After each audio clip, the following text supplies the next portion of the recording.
Hello बच्चों, welcome back to Dakshinai classroom channel. हमने last lecture में हमने बायोमोलिक्यूल्स में ग्लूकोज के बारे में पढ़ा और ग्लूकोज के स्ट्रक्चर के बारे में पढ़ा, है ना। और कुछ देखा कि कैसे एविडेंसेस मिले थे ग्लूकोज के स्ट्रक्चर के बारे में। Then we read about the glucose structure, कैसे किस फॉर्म में स्ट्रक्चर होता है, अल्फा एंड बीटा फॉर्म। ठीक है, आज उसी को थोड़ा सा आगे बढ़ाएंगे और उसमें आज एक कॉन्सेप्ट करेंगे, म्यूटा रोटेशन का कॉन्सेप्ट है। एंड उसके बाद म्यूटा रोटेशन के बाद हम ग्लूकोज के कुछ फ्रक्टोज का स्ट्रक्चर एंड देन अगेन आगे चल के थोड़ा सा ग्लूकोज के कुछ रिएक्शंस के देखने की कोशिश करेंगे, है ना। तो आज का जो प्लेटफॉर्म है वो है म्यूटा रोटेशन का। Mutarotation is generally not a very important topic, but एक कॉन्सेप्ट है और कभी कभी पूछ लिया जाता है। तो कभी अगर 1 in 100 चांसेस हैं कि एक क्वेश्चन पूछ लिया जाए तो आपको कॉन्सेप्ट पता होना चाहिए। ठीक है, तो शुरुआत करते हैं। ठीक है, किससे शुरुआत करते हैं? पहले जो हमने लास्ट क्लास में किया था उसको एक बार देख लेते हैं। ठीक है, और उसमें एक चीज बात करने की कोशिश करूंगा। तो ग्लूकोज का स्ट्रक्चर बनाते हैं। जब मैं ग्लूकोज का स्ट्रक्चर बनाता हूं, ओपन चेन स्ट्रक्चर, तो ग्लूकोज का स्ट्रक्चर कुछ इस तरह से बनेगा।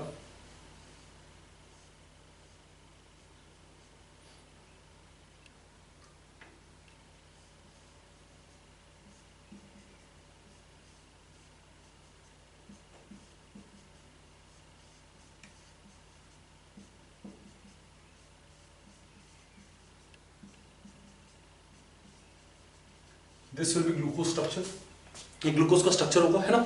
और ये ग्लूकोज का स्ट्रक्चर को अगर बोलो तो इसका नाम होता है अल्फा डी ग्लूकोज। क्या नाम होगा इसका? Alpha D glucose.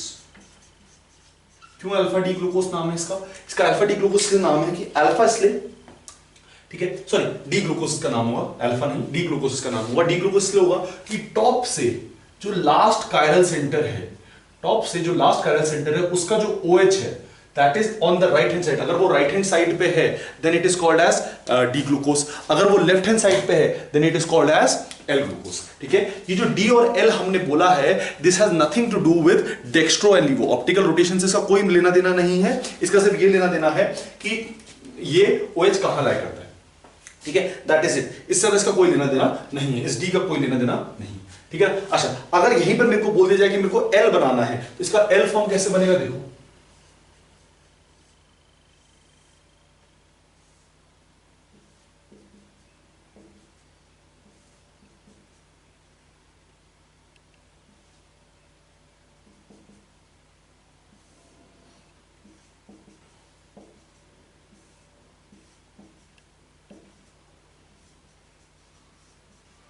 This will be the L form. अगर आप ध्यान से देखो तो ये ना मिरर इमेजेस हैं। क्या है?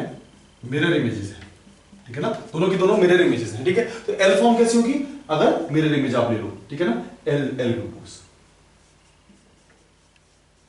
ठीक है ना, एल ग्लूकोज। तो मिरर इमेज अगर आप ले लोगे तो क्या हो जाएगा? इस तरह से स्ट्रक्चर बन जाएगा। ठीक है, और अगर है ना, तो यहां से टॉप से देखो, टॉप से जो लास्ट कायरल सेंटर है उसको OH on the left hand side, then it is called as L glucose. इस तरह से इसका नेमिंग करी जाती है। ठीक है, चलो, अब L और D के बाद यहां पर एक और नेमिंग आई थी। वो नेमिंग थी अल्फा और बीटा, जो हमने पढ़ा था एनोमेरिक कार्बन वाला, है ना। तो उसको भी एक बार देख लेते हैं।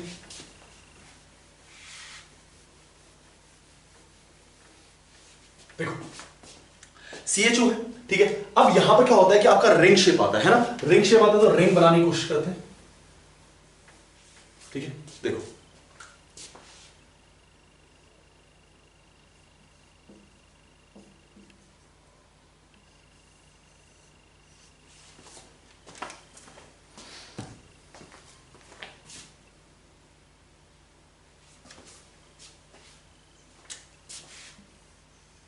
ये बनेगा। ठीक है, ये एक स्ट्रक्चर हो गया। दूसरा स्ट्रक्चर क्या हो जाएगा कि एनोमेरिक है तो जो पहला वाला कार्बन है उसका OH रिवर्स हो जाएगा। अगर अभी इनसाइड द रिंग है, अभी आउटसाइड द रिंग चल जाएगा, तो स्ट्रक्चर कुछ इस तरह से बन जाएगा।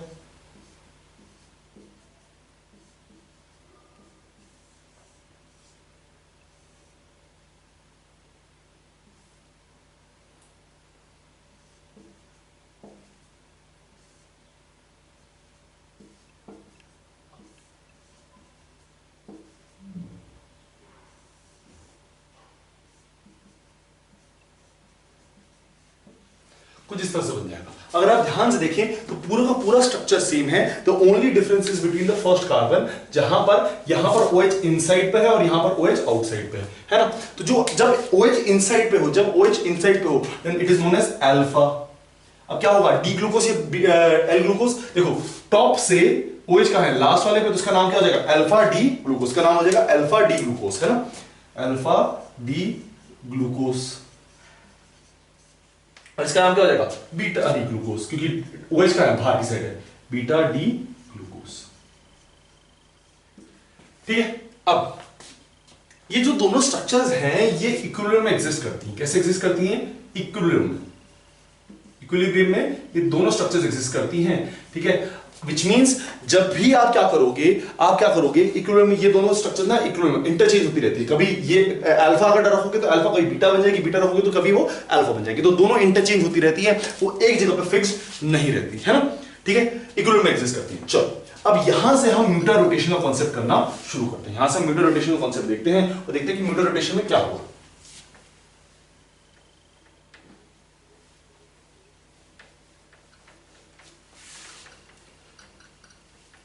ठीक है, देखो म्यूटर रोटेशन का एक डेफिनेशन है, डेफिनेशन रटना जरूरी नहीं है, बस आपको पता होना चाहिए कॉन्सेप्ट क्या कहता है और कॉन्सेप्ट को किस तरह से देखना है। ठीक है, अब देखो मान लो तुम्हारे पास एक कंटेनर है, ठीक है, और उसमें तुमने अल्फा डी ग्लूकोज रखा हुआ है। ठीक है, अब इसके थ्रू जब तुम एक प्लेन पोलराइज लाइट को पास करोगे, ठीक है, पीपीएल, प्लेन पोलराइज लाइट, है ना, इसके थ्रू जब आप प्लेन पोलराइज लाइट को पास करोगे तो अल्फा डी ग्लूकोज क्या है, ऑप्टिकली एक्टिव है, कायरल सेंटर्स है उसके पास, तो ऑप्टिकली एक्टिव है। ठीक है, अब इसके थ्रू जब आप प्लेन पोलराइज लाइट को पास करोगे तो जो आपको लाइट मिलेगी वो एक एट एंगल मिलेगी, और वो एंगल होगा 112 डिग्री। 112 डिग्री पे उसको रोटेट कर देता है, प्लेन पोलराइज लाइट को 112 डिग्री से रोटेट कर देता है। कौन, अल्फा डी ग्लूकोज। ठीक है, तो अल्फा डी ग्लूकोज क्या करता है, because it is optically active, तो जब उसके थ्रू आप प्लेन पोलराइज लाइट को पास करोगे तो क्या कर देता है, वो उसको रोटेट कर देता है 112 डिग्री से। ठीक है, वहीं आपके पास अगर बीटा डी ग्लूकोज है, बीटा डी ग्लूकोज, और इसके थ्रू अगर आप लाइट पास करें,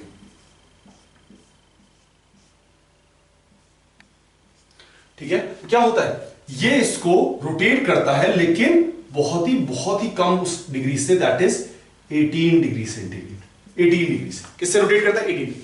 तो यहां पर ऊपर वाले ने देखो अल्फा ने तो उसको 112 डिग्री से रोटेट किया, जबकि बीटा ने इसको रोटेट किया सिर्फ 18 डिग्री से, बीटा ने इसको रोटेट किया सिर्फ 18 डिग्री से। तो दो डिफरेंट रोटेशंस हो रहे हैं अल्फा और बीटा, अल्फा और बीटा में। अब बात समझना, जब आप एक कंटेनर में अल्फा लेते हो, ठीक है, जब आप कंटेनर में अल्फा लेते हो तो अल्फा क्या होता है, अल्फा खुद फॉर्म में स्टेबल नहीं रहता। मैंने आपको अभी थोड़ी देर पहले क्या बताया, अल्फा और बीटा आपस में इंटरचेंज करते रहते हैं। तो ये अल्फा है, ये इंटरचेंज होता रहेगा बीटा में, अल्फा है जो इंटरचेंज होता रहेगा बीटा में, ठीक है, ये इंटरचेंज होता रहेगा बीटा में, ठीक है, अल्फा बीटा में जाएगा, बीटा अल्फा में जाएगा। तो this is known as mutarotation. The change, अब जब ये अल्फा से बीटा जाएगा तो स्पेसिफिक रोटेशन में चेंज आएगा। क्यों, क्योंकि इनिशियली जब सिर्फ इसमें अल्फा प्रेजेंट था तब तो 112 डिग्री से रोटेट कर रहा था, लेकिन जब इसमें अल्फा और बीटा दोनों प्रेजेंट होगा तो जो रोटेशन होगा वो क्या हो जाएगा, कम हो जाएगा, क्योंकि कुछ 118 डिग्री से करेंगे, कुछ 112 डिग्री से करेंगे। तो इनिशियली जब सिर्फ अल्फा था तो स्पेसिफिक जो प्लेन पोलराइज्ड लाइट थी वो एक स्पेसिफिक एंगल पर रोटेट कर रही थी, लेकिन अब उसमें चेंज आ जाएगा, स्पेसिफिक रोटेशन में चेंज आ जाएगा, and this change in specific rotation is known as mutarotation. तो what is mutarotation, the change in specific rotation is known as mutarotation. The change in specific rotation is known as mutarotation. कि आपकी जो plane polarised light थी वो initially एक specific angle पर rotate कर रही थी, ठीक है, उसके बाद क्या हुआ, जब आपने उसमें अल्फा रखा तो अल्फा के अंदर एबिलिटी है, या अल्फा क्या कहता है कि यार मैं अपने फॉर्म में नहीं रहूंगा, मैं बीटा में भी एक्सचेंज करता रहूंगा। विच मींस इनिशियली जब अल्फा था तो 112 था, लेकिन वो जब एक्सचेंज करता गया तो उसमें कुछ अमाउंट ऑफ अल्फा प्रेजेंट है, कुछ अमाउंट ऑफ बीटा प्रेजेंट है। अब जब अल्फा और बीटा प्रेजेंट है तो क्या होगा, स्पेसिफिक रोटेशन में चेंज होगा। क्यों, क्योंकि अल्फा तो 112 डिग्री से घुमाता है, लेकिन बीटा कितने से घुमाता है, 118 डिग्री से। तो यहां पर क्या होता है, चेंज होता है किसमें, स्पेसिफिक रोटेशन में, और स्पेसिफिक रोटेशन में चेंज होना मतलब म्यूटा रोटेशन कहलाना। ठीक है। अब एक चीज और बात, ये एक्सचेंज कब तक चलेगा? जब तक ये दोनों इक्विलिब्रियम अटेन नहीं कर लेते। जब तक ये दोनों alpha and beta do not attain equilibrium, तब तक ये एक्सचेंज चलता रहेगा। और जैसे ही इक्विलिब्रियम मेंटेन हो गया, तब स्पेसिफिक रोटेशन क्या हो जाएगा? फिक्स हो जाएगा। तब स्पेसिफिक रोटेशन क्या हो जाएगा? फिक्स। क्योंकि तब तो इक्विलिब्रियम मेंटेन हो चुका है ना अल्फा बीटा में जा रहा है, ना बीटा अल्फा में जा रहा है। या आप ये कह सकते हो जितना अल्फा बीटा में जा रहा है उतना ही बीटा अल्फा में आ रहा है, ठीक है। तो तब तो फिक्स हो गया। अब अगर ये फिक्स हो गया, तब उसमें चेंज नहीं आएगा। लेकिन चेंज तब तक चलता रहेगा जब तक इक्विलिब्रियम अटेन नहीं हो जाता। जब तक इक्विलिब्रियम अटेन नहीं हो जाता, तब तक वो चेंज चलता रहेगा। और तब तक हम उसको क्या बोलते रहेंगे? इसमें क्या हो रहा है? Mutarotation. So what is mutarotation? The change in specific rotation. The change in specific rotation is known as mutarotation, ठीक है।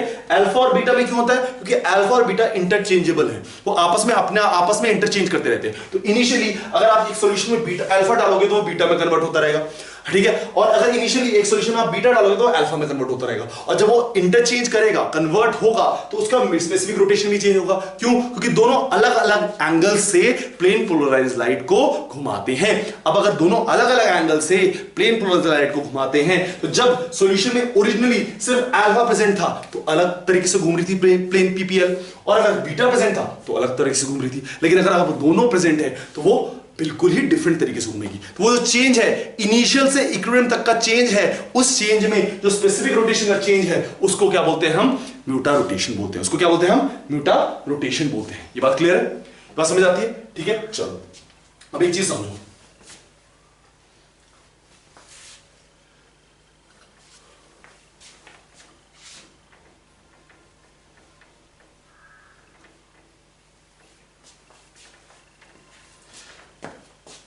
जब मैं अल्फा और बीटा की बात करता हूं तो हम देखते हैं ओपन चेन से। देखो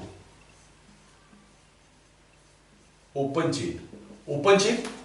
चेन से स्ट्रक्चर बनता है बीटा का, और ओपन चेन से स्ट्रक्चर बनता है अल्फा का, है ना। अल्फा का हमने एंगल बताया 112 आसपास, बीटा का एंगल बताया हमने 18 डिग्री, ठीक है। तो जो ये ओपन चेन का स्ट्रक्चर होगा ना, वो क्या होगा? वो होगा अराउंड 52.7 डिग्री, ठीक है। तो ग्लूकोज का जो अल्फा है, जो साइक्लिक फॉर्म है, वो 112 है, जो बीटा है वो 18 डिग्री है, और जो ओपन चेन है वो कितना है? 52.7 डिग्री सेंटीग्रेड। इतना एंगल पे वो रोटेट करता है, ठीक है। तो इस तरह से, ठीक है। अब देखो ये अल्फा बीटा में जाता रहेगा, ये बीटा अल्फा में जाता रहेगा। अगर इक्विवेलेंट अमाउंट में दोनों प्रेजेंट हुए, अल्फा और बीटा इक्विवेलेंट अमाउंट प्रेजेंट हुए, तो प्लेन पोलराइजेशन कितने से रोटेट करेगी? 52.7 डिग्री सेंटीग्रेड से 7 डिग्री से, ठीक है। लेकिन अगर वो इक्विवेलेंट अमाउंट में नहीं हुई तो कैसे निकालोगे? इक्विवेलेंट अमाउंट में निकालने ना, इक्विवेलेंट अमाउंट में ना होने का कैसे निकालोगे? मान लो ये 90% है और ये 10% है, and this is the equivalent that they have attend. तो 90% कितने से रोटेट कर रहा है? 112 से। 10% कितने से रोटेट कर रहा है? 18 से। और इसके बेसिस पे आप निकालोगे कितना रोटेशन होगा, इसके बेसिस पे आप उसको निकाल सकते हैं, ठीक है। इस तरह से म्यूटा रोटेशन होता है। What is mutarotation? Change in specific rotation is known as mutarotation, ठीक है। चलो अच्छा, ये जो फॉर्मूला लिखा वो इंपॉर्टेंट नहीं है, बस म्यूटा रोटेशन का मतलब डेफिनेशन आपको पता होनी चाहिए, ज्यादा इसके बारे में पूछा नहीं जाता है ना। चलो अब बात करते हैं फ्रक्टोज की,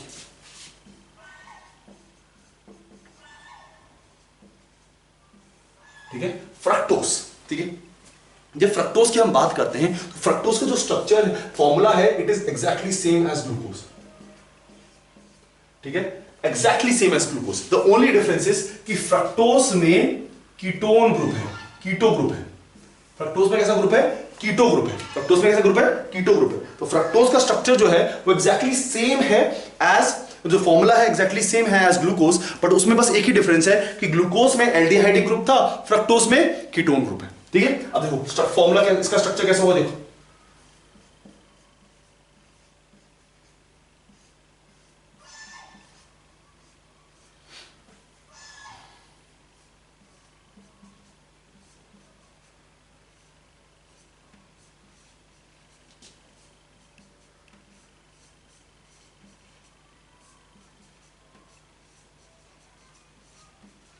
This will be the structure of fructose. Exactly same है. The only difference is कि जो सेकेंड कार्बन है, जो सेकेंड कार्बन है उसका जो वो जो है पहले ग्लूकोज में क्या था, अल्कोहल था, यहां पर क्या हो गया, कीटोन बन गया। That is the only difference. ठीक है, अच्छा ये भी एक साइक्लिक फॉर्म में एग्जिस्ट करता है। ठीक है, ये भी कैसे एग्जिस्ट करता है, साइक्लिक फॉर्म में। तो क्या होगा देखो, इसके जो लोन पेयर है, जो ये लास्ट सेकेंड लास्ट कार्बन है, इसके जो लोन पेयर है ये इस पे अटैक करेगा। ठीक है, अब ये जब इस पे अटैक करेगा तो नेगेटिव चार्ज इस पे आएगा, और इसका जो नेगेटिव चार्ज है, जब नेगेटिव चार्ज आया वो क्या करेगा, इससे हाइड्रोजन को एक्सट्रैक्ट कर लेगा। इससे क्या कर लेगा, हाइड्रोजन को एक्सट्रैक्ट। तो जो स्ट्रक्चर बनेगा वो कुछ इस तरह से बनेगा। देखो जो स्ट्रक्चर बनेगा कुछ इस तरह से बनेगा कि CH2OH सबसे ऊपर, उसके बाद C। अब देखो OH इधर, H इधर, नेक्स्ट आ गया आपके पास COH H, COH H, COH H, CH2OH।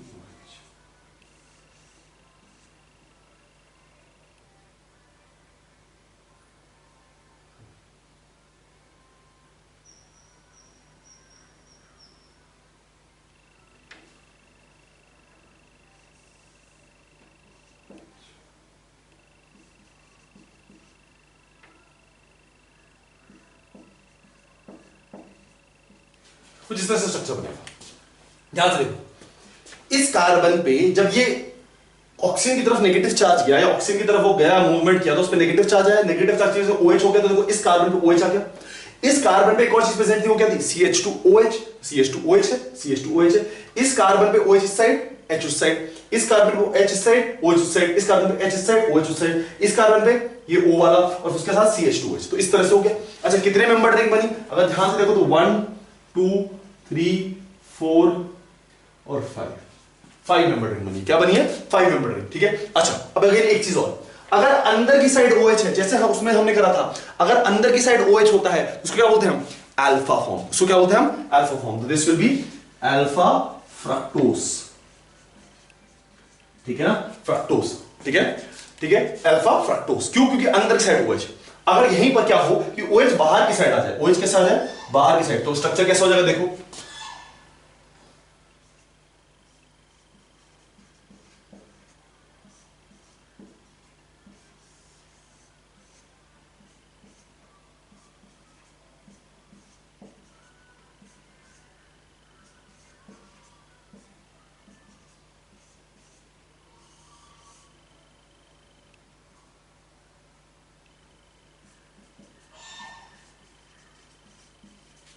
ध्यान देखो, यहां पर जो OH है वो बाहर की साइड है, तो इसका नाम क्या रख दिया हमने, बीटा फ्रक्टोज। इसका नाम क्या रख दिया हमने, बीटा फ्रक्टोज। ठीक है, तो अगर OH इनसाइड द रिंग है या इनसाइड यहां पर दिख रहा है तो ये क्या होगा, अल्फा, और अगर बाहर की तरफ है तो क्या होगा, बीटा। ठीक है, इस तरह से हम फ्रक्टोज को बनाते हैं। अब ये तो नॉर्मल स्ट्रक्चर हो गया, यहां पर हम हॉवर्ड स्ट्रक्चर बनाने की कोशिश करते हैं और देखते हैं हॉवर्ड स्ट्रक्चर कैसे बनेगा। देखो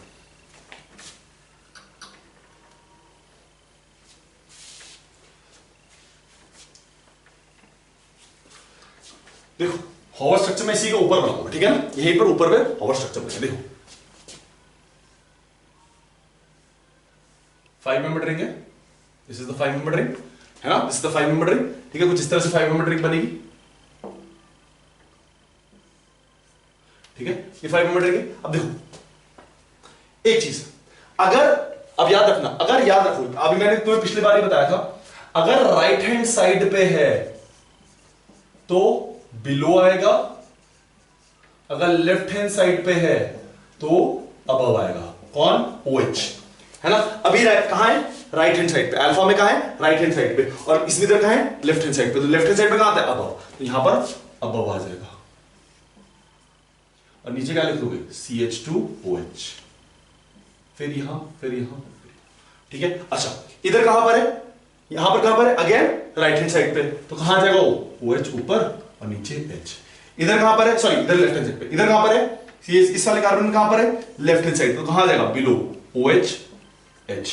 इधर कहां पर है, अब CH2OH है तो CH2OH हमेशा ऊपर ही रहेगा और H नीचे। तो कुछ इस तरह से स्ट्रक्चर बना। देखो OH ऊपर आया, अब यहां पर क्या हो जाएगा, यहां पर चेंज हो जाएगा। देखो अब अगर वहां पर OH अबव है तो यहां पर OH कहां आएगा, नीचे पे आएगा, बिलो आएगा, है ना। यहां पर OH कहां आएगा, बिलो आएगा, तो बिलो बना दो।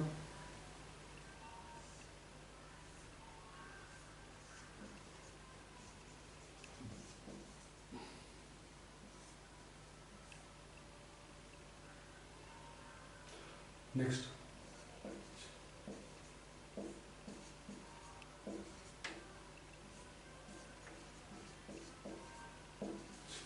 कुछ इस तरह से स्ट्रक्चर बन जाएगा। देखो ध्यान से देखो, दोनों में डिफरेंस क्या है, बस यहीं पर डिफरेंस है, इस कार्बन पे डिफरेंस है। देखो इस कार्बन पे डिफरेंस है, यहां पर इस कार्बन पे OH ऊपर की तरफ है, जबकि इधर पे OH कहां है, नीचे की तरफ। तो इसका नाम जब नीचे है तो क्या कहलाएगा, अल्फा फ्रक्टोज, जब ऊपर है तो क्या कहलाएगा, बीटा फ्रक्टोज। ये बात समझ आती है, बस समझ आती है। तो सिंपल स्ट्रक्चर है, बस आपको एक चीज याद रखनी चाहिए कि राइट हैंड साइड पे है तो अबव, राइट हैंड साइड पे तो बिलो, और लेफ्ट हैंड साइड पे तो अबव। या आप उस तरह से देख लो कि अगर इनसाइड द रिंग है तो नीचे आएगा, और अगर आउटसाइड द रिंग है तो ऊपर आएगा। ठीक है, बस इतना ध्यान रखना है। ठीक है, इतना कर लोगे आपके लिए हो जाएगा। ठीक है, ये चीज समझ आती है, ये चीज समझ आती है। ठीक है ना, OH की बात कर रहा हूं बेटा, मैं OH की बात कर रहा हूं, बाकी किसी की बात नहीं कर रहा हूं। ठीक है ना, OH के लिए। ठीक है, स्पेसिफिक। अच्छा, this is the Howarth structure. क्या, कौन सा स्ट्रक्चर है, हॉवर्थ स्ट्रक्चर। ठीक है ना, हॉवर्थ स्ट्रक्चर है। ठीक है, देखिए this is alpha, this is beta, that is alpha. ठीक है, हॉवर्थ स्ट्रक्चर। अच्छा, इन रिंग्स को हम बोलते हैं फ्यूरानोस रिंग्स।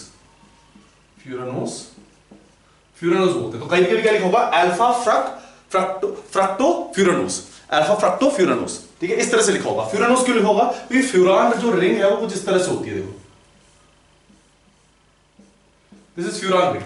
ठीक है, तो ये सिमिलर टाइप ऑफ रिंग्स हैं, तो इस वजह से कभी क्या बोल देते हैं हम, फ्यूरानोस रिंग्स भी बोल देते हैं। ठीक है, तो ये चीज याद रखना कि फ्रक्टोस इज अ फ्यूरानोस रिंग, जबकि ग्लूकोज इज अ पायरानोस रिंग। ठीक है, कैसी रिंग है, पायरानोस। तो दिस इज फ्यूरानोस, दैट इज पायरानोस। तो इस तरह से आपका फ्रक्टोज का स्ट्रक्चर है, कुछ इस तरह से आपको मिलेगा स्ट्रक्चर। ठीक है ना, 5 मेंबर रिंग है। क्या, कितनी मेंबर रिंग है, 5 मेंबर रिंग है। ठीक है ना, 5 मेंबर रिंग है। ठीक है, कैसी कितनी मेंबर रिंग है, 5 मेंबर रिंग। ये बात क्लियर है। ठीक है, चलो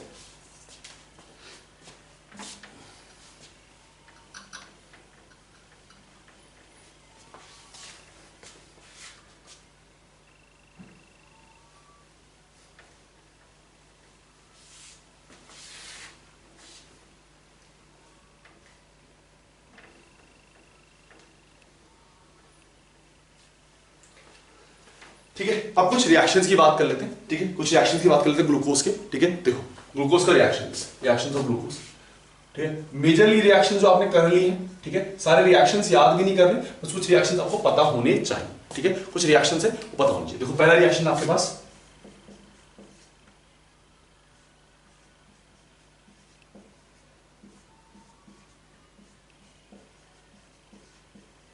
दिस इज अ कंपाउंड। ठीक है, जब इसका रिएक्शन आप NaHG C2H5OH से करवाते हो, इसका रिएक्शन आप इससे करवाते हो तो क्या बनेगा कंपाउंड, देखो NaHG C2H5OH is a mild reducing agent. It is a mild reducing agent. अगर माइल्ड रिड्यूसिंग एजेंट है तो ये क्या करेगा, ये जो आपका एल्डिहाइड है उसको रिड्यूस करके क्या बना देगा, अल्कोहल बना देगा। जो एल्डिहाइड उसको रिड्यूस करके बना देगा, अल्कोहल बना देगा। तो CHO क्या करता है, क्योंकि माइल्ड रिड्यूसिंग एजेंट है, उसको अल्कोहल बना देता है, कुछ इस तरह से बन जाता है। देखो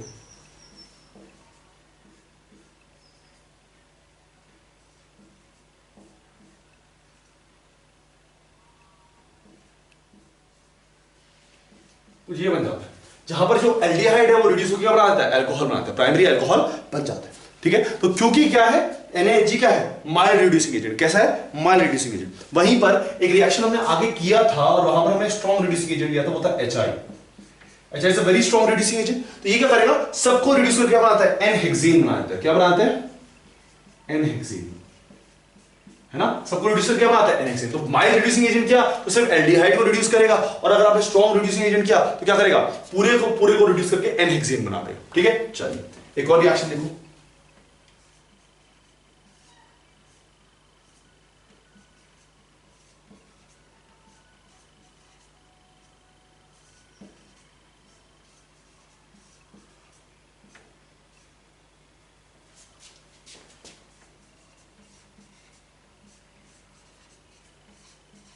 ठीक है, ये रिएक्शन है, और इसका रिएक्शन हम क्या कर रहे हैं, HiO4 से कर रहे हैं। किससे कर रहे हैं, HiO4 से।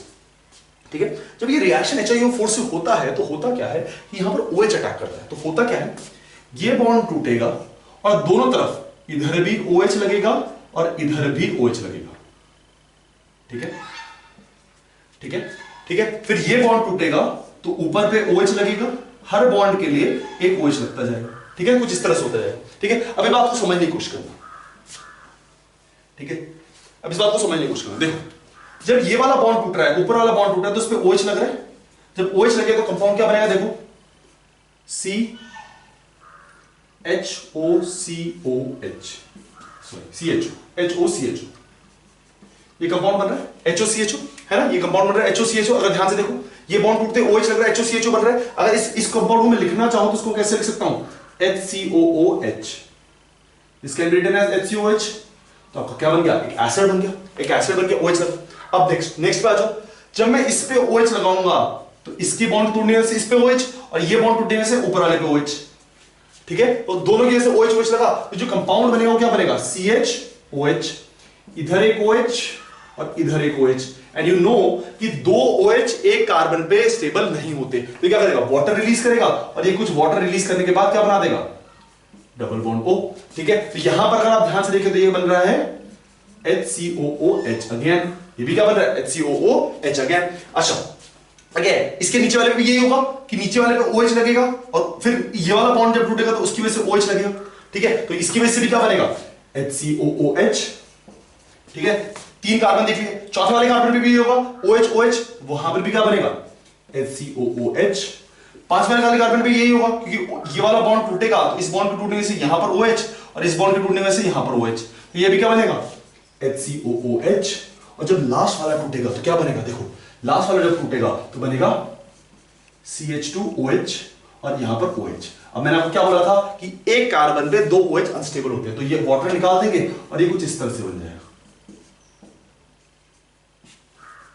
ठीक है ना, ये कुछ इस तरह से बन जाएगा, ठीक है, कुछ इस तरह से बन जाएगा, ठीक है, सॉरी कुछ इस तरह से बन जाएगा, वाटर निकाल देंगे कुछ इस तरह से बन जाएगा, है ना। अब अगर इसको मैं लिखना चाहूं तो कितने COH है, देखो 1 2 3 4 5 COH है ना, तो 5 COH है, 5 COH है, 5 COH, 5 COOH, HCOH, 5 HCOH plus एक क्या बना CH2O या HCHO, क्या बना HCHO, ठीक है। तो ये दो चीजें बनती हैं, ठीक है, कि जब आप ग्लूकोज को HiO4 के थ्रू पास करते हो तो HiO4 क्या करता है, उसके बॉन्ड्स को ब्रेक करता है, ऊपर नीचे से उसको किसमें कन्वर्ट करता है, या आप उसको सिंपल दोस्तों it is a strong oxidising agent, तो किसमें कन्वर्ट कर रहा है, CHO किसमें कन्वर्ट करता है, बॉन्ड भी ब्रेक कर रहा है, साथ में उसको किसमें कन्वर्ट करता है, एसिड में कन्वर्ट कर दे रहा है। तो क्या करता है, कैसे कन्वर्ट करता है, OH ऊपर OH नीचे, अगर OH ऊपर लग रहा है तो HCOH बनेगा, OH ऊपर नीचे लगेगा तो क्या होगा, यहां पर 2 OH हैं, दोनों OH में से एक OH को हटा, एक H2O को हटा दो, क्योंकि दो जब भी कार्बन पे दो या दो से ज्यादा OH होंगे तो अनस्टेबल होंगे, तो ये क्या करेगा, 2 OH को हटा देगा, 2 OH को जब ये मतलब एक OH को हटा देगा, H2O को हटा देगा, और जब H2O हटेगा तो क्या बचेगा, डबल बॉन्ड O, तो इस तरह से बनेगा, इस पे ये सब पे एक ही कंपाउंड बनेगा, क्या बनेगा HCOH, बट लास्ट वाले पे क्योंकि दो ही OH होंगे तो क्या बनाएगा HCHO, ठीक है। इस तरह से रिएक्शन अकर करता है, very important reaction, very important reaction, बहुत इंपॉर्टेंट रिएक्शन है, ठीक है। पूछ लिया जाता है कैसे रिएक्ट करना है, देखो सिंपल दोबारा से एक बार बता देता हूं कैसे रिएक्ट करना है, उसके बाद फिर आगे बढ़ेंगे। देखो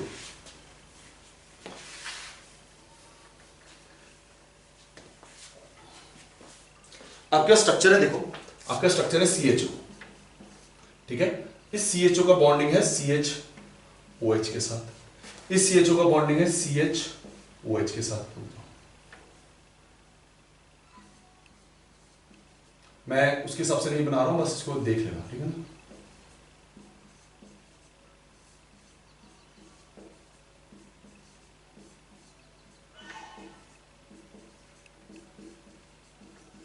ठीक है, जब ये वाला बॉन्ड टूटेगा तो इसकी तरफ एक OH आएगा और इसकी तरफ एक OH आएगा, जब ये वाला बॉन्ड टूटेगा तो इसकी तरफ एक OH आएगा, इस तरफ भी OH आएगा, जब ये वाला बॉन्ड टूटेगा तो यहां पर OH, यहां पर OH, जब ये वाला बॉन्ड टूटेगा तो एक OH, जब यहां वाला बॉन्ड टूटेगा तो OH।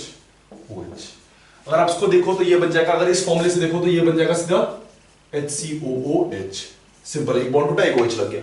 जब इसको देखोगे तो क्या होगा, देखो एक OH, एक OH और एक H, ठीक है, ये बनेगा। अब देखो वाटर, किसी से भी वाटर मॉलिक्यूल हटा दो, इससे वाटर मॉलिक्यूल हटा देते हैं, जब वाटर मॉलिक्यूल मैं इसमें से हटाऊंगा तो क्या हो जाएगा, यहां पर डबल बॉन्ड O आ जाएगा, यहां पर क्या आ जाएगा, double bond O, double bond O कैसे लिखोगे, इस तरह से कुछ डबल बॉन्ड O आ जाएगा। फिर अगेन इससे करोगे तो again double bond O, OH, H। फिर सबके साथ ऐसे होगा, आखिरी वाले में क्या होगा, CH2OH और OH। अब ये दो OH बचे तो इसमें से ये हटा दो और वाटर हटा के क्या बन जाएगा इसमें, एल्डिहाइड। इस तरह से बन जाएगा। ठीक है, तो ये कुछ इस तरह से स्ट्रक्चर इसका होता है और इस तरह से आप इसको डील कर सकते हैं। ठीक है, चलो